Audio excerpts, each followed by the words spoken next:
जय जगन्नाथ। मैं शिवानी चक्रवर्ती अपने channel Bong calling food tales में आप सबका स्वागत करती हूँ। जो भी सब्सक्राइबर भाई बहन हमारे चैनल के साथ जुड़े हैं, ज़्यादातर प्रभु जगन्नाथ जी के लिए और उड़ीसा की संस्कृति के बारे में जानने के लिए जुड़े हैं। और हम ये सोचते हैं कि प्रभु जगन्नाथ जी का अगर आशीर्वाद हमारे ऊपर नहीं होता और उनकी इच्छा नहीं होती, अगर वो नहीं चाहते कि हम ये काम करें, तो हम इसमें कभी सफल नहीं होते। क्योंकि जब भी हम अपना कमेंट सेक्शन खोलते हैं, कई वीडियो में हमने देखा है बहुत सारे लोग जो नॉन उड़िया हैं, उनको बहुत सारी चीज़ें हमारे चैनल के माध्यम से जानने को मिला उड़ीसा के बारे में और ख़ासकर जगन्नाथ जी के बारे में, जो उन्हें पहले पता नहीं थी। और जो वो जानते थे वो काल्पनिक कथा के हिसाब से जानते थे, और हमारे चैनल के माध्यम से उसका सत्यासत्य उन्हें मालूम पड़ा। ज़्यादातर लोग हैं जो नॉन उड़िया लोग हैं, लेकिन बहुत सारे उड़ीसा के हमारे भाई बहन हैं। मेरी मातृभूमि उड़ीसा है, पैदा हुई हूँ उड़ीसा में, तो मेरी भाषा उड़िया भी है। और क्योंकि मैं बंगाली हूँ तो वो भी मेरी मातृभाषा है, लेकिन क्योंकि मैं रहती उड़ीसा में हूँ तो मेरा थोड़ा सा झुकाव उड़ीसा के प्रति ज़्यादा है। तो यहाँ पर भी मेरे बहुत सारे सब्सक्राइबर भाई बहन हैं, मुझसे उम्र में बहुत ज़्यादा बड़े हैं और मुझसे उम्र में बहुत छोटे भी हैं। उन सबका समर्थन मुझे मिला और बड़े अच्छे अच्छे कमेंट करते हैं और बहुत सारी जानकारियाँ भी मुझसे चाहते हैं जो उन्हें मिलता है। और मुझे बहुत प्रसन्नता होती है जब कोई उड़ीसा के बारे में कोई अच्छी अच्छी चीज़ें मुझे मेरे कमेंट में बताता है, क्योंकि हमेशा ऐसा देखा गया है कि उड़ीसा बहुत अंडर रेटेड है बहुत सारी चीज़ों को लेकर। उसकी चीज़ें बहुत समृद्ध हैं, लेकिन इतनी जानकारी लोगों के पास नहीं पहुंचती। सचेतन इतने लोग नहीं होते उड़ीसा को लेकर जितना बंगाल को लेकर होते हैं। क्योंकि जो बंगाली लोग होते हैं ना, वो अपने कल्चर, अपनी भाषा, अपनी संस्कृति जो बहुत रिच है उसको लेकर काफ़ी सेंसिटिव है। और जहाँ पर भी जाते हैं ना, वो उस चीज़ का एम्बेसडर बन के जाते हैं और इसका ध्यान रखते हैं कि वो कभी हार्म ना हो। जितना रिच बंगाली कल्चर है उतना ही रिच उड़ीसा का भी कल्चर है, लेकिन प्रॉपर रिप्रेजेंटेशन के अभाव से वो इतना निखर कर बाहर नहीं आ पाता। तो हम जैसे जो लोग जो छोटे मोटे प्रयास करते हैं कि हमारे स्टेट, क्योंकि मैं उड़ीसा में पैदा हुई हूँ तो ये मेरा भी स्टेट है, हमारे स्टेट के बारे में लोग ज़्यादा जाने। भले ही मेरे चैनल का नाम बॉन्ग कलिंग हो, दोनों ही इक्वल, मैं चाहती हूँ कि दोनों कल्चर को मैं रिप्रेजेंट करूँ, लेकिन फिर भी मेरा हमेशा झुकाव उड़िया कल्चर के प्रति थोड़ा ज़्यादा रहता है। उनके बारे में मैं ज़्यादा बताती हूँ और हमेशा पॉजिटिव ही बताती हूँ। ज़्यादातर जो मेरे वीडियोस देखे होंगे उनको पता होगा। तो कल मैंने एक वीडियो अपलोड किया था जिसमें मैंने पहले ही बता दिया था कि ये वीडियो किसके खिलाफ नहीं है, ये सिर्फ और सिर्फ बंगालियों के जगन्नाथ जी से जो उनका संबंध है, मंदिर में क्यों आते हैं, क्यों पंडा लोग उनसे प्यार करते हैं, उसके ऊपर था। क्या कारण है कि पंडा लोग बंगालियों को बहुत ज़्यादा पसंद करते हैं जो कि बाकियों को नहीं करते। और वीडियो में मैंने 2-3 जगह पर कहा भी है कि ये किसी के खिलाफ नहीं है। और अगर उस वीडियो में हमने उड़िया भक्त उड़ीसा के लोगों के बारे में कुछ बोला भी है, जैसे कि सेवावतों के साथ उनकी बनती नहीं है, तो क्यों नहीं बनती उसके बारे में भी हमने बताया, उसका कारण भी बनाया कि सेवावतों के साथ उनकी क्यों नहीं बनती। तो ये वो वीडियो था। क्योंकि बहुत सारे कमेंट हमारे पास आते थे कि इसके ऊपर वीडियो बनाइए, क्यों बंगाली वहाँ पे सबसे ज़्यादा प्रायोरिटी उनको मिलती है, तो उसके ऊपर ये वीडियो था। तो उसके कमेंट सेक्शन में बहुत अच्छे अच्छे पॉजिटिव कमेंट भी उसमें आए थे। लेकिन कुछ कमेंट, कुछ मतलब 2 लोग ऐसे थे, वो तो हमारे सब्सक्राइबर नहीं है कि शायद पहली बार आए थे, हमें पता चल जाता है तो कौन पहली बार वीडियो में कमेंट करता है। तो 2 कमेंट वहाँ पर था जिसमें उन्होंने बंगालियों के प्रति बहुत ही गलत अरुचिकर मंतव्य उन्होंने दिया था। और हमने उनको कमेंट सेक्शन में भी अच्छी तरीके से उनको जवाब दिया था, लेकिन बाद में हमने वो कमेंट सेक्शन ऑफ कर लिया। क्योंकि अगर उस कमेंट को कोई और ऐसा सब्सक्राइबर देखता जो कि बंगाली होता, उसको बुरा लगता और वो शायद कमेंट में कोई अलग तरीके से वहाँ पर गंदगी फैलती, जो हमें बिल्कुल अच्छा नहीं लगता। इसलिए हमने वो कमेंट सेक्शन बंद करवा दिया। क्योंकि हमारे लिए जितने बंगाली प्रिय हैं उतना ही उड़िया लोग प्रिय हैं, लेकिन कुछ ऐसे गंदे लोग होते हैं जिनके दिमाग में ऐसे गंदगी होती है और इस तरीके से काम करते हैं, इसलिए हमें वो कमेंट सेक्शन बंद करवा दिया। हमें याद है 4 साल पहले एक बंगाली महिला थी जिन्होंने हमारे वीडियो में कमेंट किया था कि जो उड़िया लोग हैं उन्होंने बंगालियों का दुर्गा पूजा चुरा लिया है। तो उनको भी हमने उचित जवाब दिया था, क्योंकि किसी को चोर कहना, चुरा लेना कहना बहुत ही आपत्तिजनक है और एक जाति को आप चोर नहीं कह सकते। तो उनको हमने बराबर जवाब दिया था। तो उसी तरीके का कमेंट यहाँ पर है, लेकिन वो वाइस वर्सा है। एक उड़िया लोग हैं यहाँ पर, एक नहीं दो हैं, उन्होंने कहा कि बंगाली लोग जो हैं वो चोर हैं। उन्होंने उड़ीसा का बहुत चीज़ चुराया है और वो अभी जगन्नाथ जी को चुराने की कोशिश कर रहे हैं। तो यहाँ पर हम कह दें, अगर हम उस महिला को उड़ियाओं को चोर कहने पर जवाब दे सकते हैं, तो ये जो महाशय हैं जिन्होंने बंगालियों को चोर कहा, उनको भी हमने बराबर जवाब दिया। लेकिन ये वीडियो आज हम बना रहे हैं, ये बंगाली भाई बहनों के लिए भी है, उड़िया भाई बहनों के लिए भी है। और जो थोड़े से भी दिमाग रखते हैं, थोड़े से भी संवेदनशील व्यक्ति होंगे, तो वो हमारे इस बात को समझ सकते हैं कि सभ्य समाज में इस तरह की असभ्यता का कोई स्थान नहीं होना चाहिए। और उनमें से एक की ये डिमांड थी कि हम वीडियो बनाकर ये बताएं कि बंगाली लोग चोर हैं। और उन्होंने चुराया क्या है? रसगुल्ला। क्यों भाई, हम क्यों बनाएं वीडियो? आपको अगर बताना है कि बंगाली चोर हैं, आप खुद वीडियो बना के बताइए। हमने अपने चैनल पर 3 ऐसे वीडियोज़ बनाए हुए हैं जो रसगुल्ला के ऊपर है, और तीनों वीडियो में ही हम बता चुके हैं कि रसगुल्ला का ओरिजिन कहाँ का है, रसगुल्ला को फेमस किसने करवाया है, एक ही चीज़ के लिए दोनों स्टेट को जीआई टैग क्यों मिला है, कैसे मिला है, सब उसमें है। क्योंकि हमारा जो वीडियो होता है वो हमेशा सत्य के ऊपर आधारित होता है, प्रॉपर इन्फॉर्मेशन के साथ हम वीडियो शेयर करते हैं, कोई फेक न्यूज़ नहीं फैलाते, कोई गलत नैरेटिव सेट नहीं करते, और ये हमारी खासियत है और हम इसको लेकर बहुत ही गर्व महसूस करते हैं। और जहाँ तक बात रही रसगुल्ला की, तो ये बात जग जाहिर है कि रसगुल्ला को फेमस करवाने में अकेले बंगालियों का ही हाथ है। भले ही रसगुल्ला का ओरिजिन उड़ीसा का हो, लेकिन रसगुल्ला जितना फेमस है पूरे विश्व में, क्या ये जो हमारे उड़िया भाई बहन हैं वो कह सकते हैं कि उनमें उनका कोई हाथ है? नहीं है। लेकिन ये तथ्य भी नकारा नहीं जा सकता कि जो रसगुल्ला है उसका ओरिजिन उड़ीसा का है। भगवान जगन्नाथ जी का वो भोग है जो माँ लक्ष्मी जी को संतुष्ट करने के लिए देते हैं, और उसका नाम भी रसोगोल्ला नहीं था, उसका नाम रसोगोलक था। रसोगोलक से रसोगोला हुआ, ये बात भी बहुत सारे लोगों को मालूम नहीं है। और ये बंगाल कैसे गया? लोग पूछ सकते हैं, अगर ये उड़ीसा का है तो ये बंगाल कैसे गया? तो पहले के ज़माने में ना, जो उड़िया रसोइया होते थे, जो खानसा में होते थे, वो बंगाली ज़मींदारों के वहाँ पर जाकर खाना बनाते थे। क्योंकि जो उड़िया रसोइया होते थे ना, वो बहुत सुंदर खाना बनाते थे और उनका हाथ का खाना खासकर ज़मींदार घरों में बहुत फेमस हुआ करता था।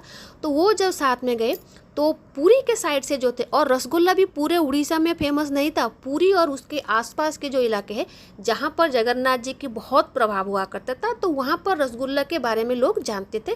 तो वहाँ पर से जो लोग जाते थे वहाँ पर खाना बनाने के लिए, तो वो अपने साथ रसगुल्ला की रेसिपी भी लेके गए।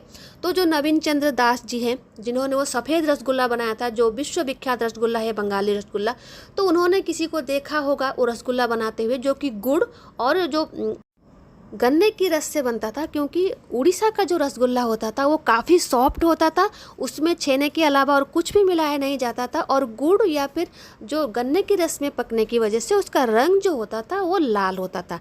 लेकिन नवीन चंद्र दास जी ने उसमें अपना मिलाया, और ये 1868 की बात है, और वहाँ उस समय तक बंगाल में चीनी का इस्तेमाल होना शुरू हो चुका था, जबकि उड़ीसा में तब तक चीनी का इस्तेमाल होना शुरू नहीं हुआ था। इसका कारण ये है क्योंकि ब्रिटिश इंडिया का जो कैपिटल हुआ करता था तब कलकत्ता हुआ करता था, और वहाँ पर ब्रिटिश लोग जो थे वो अपने जो भी अच्छे अच्छे चीज़ें होते थे वो सबसे पहले कोलकाता बंगाल को लाते थे, और वहाँ पर सबसे पहले वो चीज़ें इस्तेमाल में लाई जाती थी। तो शक्कर वहाँ पर तब तक इस्तेमाल होना शुरू हो गया था, तो उन्होंने गुड़ के बदले चीनी मिलाकर और थोड़ा सा सूजी मिलाकर वो सफ़ेद वाला रसगुल्ला बनाया था, जो स्पॉन्जी होता है, जिसको चबाना पड़ता है। लेकिन जो उड़ीसा का रसगुल्ला होता है उसको चबाना नहीं पड़ता था। लेकिन जब वो बंगाली रसगुल्ला प्रस्तुत हुआ, क्योंकि वो ब्रिटिश इंडिया का कैपिटल था, बहुत सारे व्यापारी वहाँ पर आते थे, खासकर जो मारवाड़ी व्यापारी थे वो उस मिठाई को बंगाल से बाहर लेके गए, और वहाँ से वो ज़्यादा प्रसिद्धि लाभ किया। और जैसा कि उड़ीसा में भी बहुत सारे लोगों को पता नहीं होगा तब के समय में कि जगन्नाथ जी के पास क्या भोग लगता है, और उड़ीसा के बाहर के लोगों की तो बात तो छोड़ दीजिए, उनको तो ऐसे ही पता नहीं होगा, और ज़्यादातर बंगालियों को भी पता नहीं होगा जगन्नाथ जी के पास ये भोग लगता है। तो जब नवीन चंद्र जी ने ये मिठाई बनाई, तो इस मिठाई मिठाई के साथ वो इतना पॉपुलर हो गया, तो इस मिठाई के साथ बंगालियों का भी इमोशन जुड़ गया कि ये उनकी मिठाई है। और काफ़ी समय तक ये एक बंगालियों की मिठाई के रूप में बना रहा, जब तक ये तथ्य बाहर निकल के नहीं आया कि ये जगन्नाथ जी की मिठाई है और मंदिर में लगता है। और जब लोगों ने इसको जाना, बहुत सारे बंगालियों ने उसको एक्सेप्ट भी किया कि हाँ जगन्नाथ जी का प्रसाद है, वो लाल वाली रसगुल्ला है और जो हमारा है वो सफ़ेद वाली है। लेकिन आप पूरी तरीके से नकार दोगे कि उन्होंने चोरी कर ली। कोई चुराया नहीं। सफ़ेद रसगुल्ला उड़ीसा का नहीं है, ना पहले था, ना अभी है और ना कभी होगा। भगवान जी की रसगुल्ला वो लाल था, उसका टेक्सचर अलग है, उसका स्वाद अलग है। और बंगाली रसगुल्ला का टेक्सचर अलग है और स्वाद अलग है। और हम फिर से कहेंगे कि रसगुल्ला को फेमस करवाने में कोई भी प्रयास उड़ीसा के लोगों ने नहीं किया और ना ही ये क्रेडिट उन्हें जाएगा। इसीलिए जो भी रसगुल्ला को जानते हो बंगाली रसगुल्ला के हिसाब से जानते। और इसी वजह से जब 14 नवंबर 2017 को बंगाल को जीआई टैग दिया गया, तो उनके पास सारे प्रूफ थे कि सफ़ेद वाला रसगुल्ला किस तरीके से बना, किसने बनाया और कब बनाया। और उस हिसाब से उनको जो जियोग्राफिकल आइडेंटिटी जीआई टैग होता है वो मिल गया। फिर बाद में नवीन पटनायक सर जो है तब के मुख्यमंत्री, उनके अथक प्रयासों की वजह से उड़ीसा को 29 जुलाई 2029 को अपना रसगुल्ला का जीआई टैग मिल गया। तो अगर बंगाल का कोई क्रेडिट नहीं होता तो जब उड़ीसा को मिला तो बंगाल को वो काट देते, लेकिन नहीं, दोनों रसगुल्ले अलग हैं, दोनों की मान्यता अलग है, इसलिए दोनों ही एक ही चीज़ का जीआई टैग शेयर करते हैं। आप किसी का क्रेडिट नहीं छीन सकते और उसके लिए आप उनको चोर नहीं कह सकते। तो कौन सा चीज़ बंगालियों ने आपसे चुरा लिया, तो आप एक जाति को चोर कहते हैं और उनकी डिसरेस्पेक्ट कर रहे हैं और उनको डिमीन कर रहे हैं। तो वापस में वो जब आपको इस तरीके से कुछ कहेंगे तो आपको कैसा लगेगा। और उनका दूसरा कंप्लेन ये था कि बंगाली लोग मांस मच्छी खाकर मंदिर में प्रवेश करते हैं और पुरी में जितना भी जो दुकान है, रेस्टोरेंट है या फिर जो भी है, और वो बंगालियों का है, उन्होंने कब्जा करके रखा है और मांस मच्छी की दुकान भी उनकी है। तो क्या उड़ीसा के लोग मांस मच्छी नहीं खाते जो जगन्नाथ जी को मानते हैं? और सबसे पहली बात, कोई भी भक्त चाहे वो जितना मांसाहारी हो, जितना बड़ा मांसाहारी हो, वो मंदिर के अंदर कभी मांस मच्छी खा के प्रवेश नहीं करेगा और ना ही बंगाली लोग करते हैं। भले ही बंगाली लोग मंदिर दर्शन करने के आने के बाद मांस मच्छी खाते हैं, आप ये कह सकते हैं, लेकिन मंदिर प्रवेश करने से पहले वो कभी भी मांस मच्छी नहीं खाते। इतना कॉमन सेंस उनमें है। और जहाँ तक बात रही बंगालियों की मांस मच्छी खाने की, तो आप सबको पता होगा कि बंगाली शक्ति उपासना का सबसे बड़ा केंद्र है और ज़्यादातर वहाँ पर भैरवी मत में पूजा होती है। और वहाँ पर माँ दुर्गा, माँ काली, माँ लक्ष्मी और माँ सरस्वती जी, जिनकी भी पूजा भैरवी मत में होता है, उनको वहाँ पर मच्छी का भोग लगता है। माँ लक्ष्मी जी को भी, माँ सरस्वती जी को भी। बहुत सारे घरों में सात्विक भोजन लगता है, लेकिन ज़्यादातर लोगों के घर में माँ लक्ष्मी जी को, माँ सरस्वती जी को भी मच्छी का भोग लगता है। वो उनका पूजा करने का पद्धति है, वो उनका खाद्याभ्यास है। बंगाली लोग तो कभी कंप्लेन नहीं करते कि आप लोग सात्विक भोजन क्यों करते हो। तो बंगाली लोगों के खान पान के ऊपर आप कौन होते हैं टिप्पणी देने वाले? वो अगर मांस मच्छी खाते हैं तो ये उनका व्यक्तिगत व्यापार है, व्यक्तिगत अधिकार है। हर इंसान को अपने खान पान को चूज़ करने का अधिकार होता है। वो तो कहीं बाहर आके नहीं बोलते कि आपने क्या खाया और क्या नहीं खाया। और जहाँ तक बात रही समंदर के किनारे दुकान लगाने की, मांस मच्छी की दुकान लगाने की, होटल रेस्टोरेंट लगाने की, तो वो तो गवर्नमेंट की परमिशन से है और उसके लिए वो गवर्नमेंट को टैक्स भी देते हैं और उड़ीसा गवर्नमेंट को टैक्स भी देते हैं। और उनका एक कंप्लेन था कि बंगाली लोगों ने तो बॉयकॉट कर लिया था, तो फिर क्यों आते हैं मंदिर में। देखिए, जो इंसिडेंट हुआ था दीघा को लेकर, हर जाति का अपना एक स्वाभिमान होता है। जिस तरीके से वहाँ पर कंट्रोवर्सी हुई थी, तब कुछ बंगालियों ने कहा था हम पूरी नहीं जाएंगे, उसका बॉयकॉट करेंगे। और यहीं के व्यापारियों ने, और सेवा तो नहीं, उनसे अपील की थी कि आप आइए, पूरी आपका हमेशा दिल खोलकर स्वागत करता है। क्योंकि उनको पता था अगर बंगाली आना बंद कर देंगे तो उनका व्यापार भी नहीं चलेगा, ना मंदिर का चलेगा। मंदिर का बहुत बड़ा जो रोजगार होता है सिंहभाग, वो बंगाली देते हैं। और बंगाली किस तरीके से खर्च करते हैं वो सेवातों से जाके आप पूछ सकते हैं। और जो व्यापारी हैं समंदर के किनारे, छोटे से व्यापारी से लेकर बड़े बड़े व्यापारी तक, जितने भी हस्ततंत्र की दुकान है, जिनसे भी आप पूछ सकते हैं, वो खुद ही कह देंगे कि बंगाली उनके लिए इतने इम्पोर्टेंट क्यों है। तो इस बात से जलना क्यों है, क्यों इतनी जलन है। और एक बात मैंने उस वीडियो में कही थी कि बंगाली लोग उड़िया लोगों के मुकाबले ज़्यादा अच्छी तरीके से रथ यात्रा की पूजा करते हैं और रथ यात्रा में वो जो भी नीति होती है वो करते हैं। तो उनका जवाब था कि हम लोग रथ यात्रा की पूजा इसलिए नहीं करते क्योंकि हम रथ खींचने के लिए जाते हैं। तो रथ यात्रा में शामिल तो बंगाली भी होते हैं, लेकिन उससे पहले वो अपने घर में रथ यात्रा के दिन बहुत अच्छी तरीके से पूजा करके आते हैं और उसके बाद वो रथ यात्रा में शामिल होते हैं। और उड़ीसा को भी हमने बहुत अच्छी तरीके से देखा है, ग्रामीण इलाकों को हमने अच्छी तरीके से देखा है। वहाँ पर सच में हम बताते हैं कि रथ यात्रा की उतना उत्साह नहीं होता, वो सिर्फ टीवी में रथ यात्रा देखते हैं।